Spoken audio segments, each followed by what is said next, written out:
Welcome to our channel. Today we how to install Trello timeline view with custom fields step by step clearly.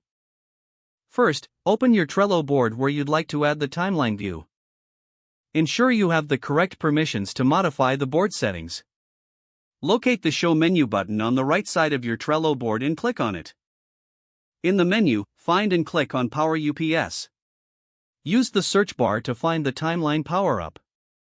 Once you find it, click on the Add button to enable the timeline view. After enabling the timeline view, close the Power UPS menu. Next, click on the Views button located at the top right of your board. Select Timeline from the available view options. Now, you can start customizing your timeline by adding cards. To add custom fields, return to the Power UPS menu. Search for and add the Custom Fields power-up. With the Custom Fields power-up active, navigate back to your timeline view. Click on any card where you want to add custom fields. In the card's details, find the Custom Fields section. Click on Add a Custom Field. Choose the type of field you want to create, such as text, checkbox, or drop-down. After creating the field, name it appropriately and click Save. Repeat this process for any additional custom fields you need. Once your custom fields are set up, you can start filling them out on your timeline cards. Switch back to the timeline view to see your custom fields displayed.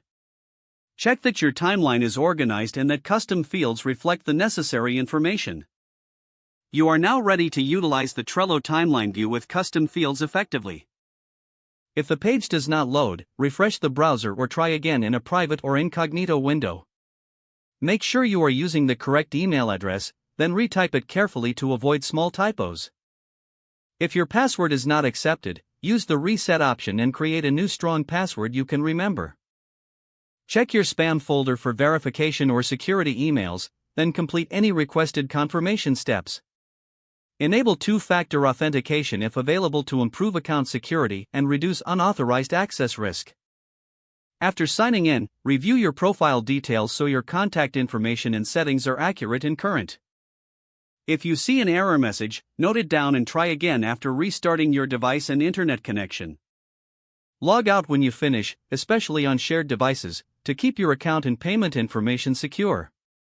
Don't forget to like this video and subscribe to our channel for more step-by-step tech guides.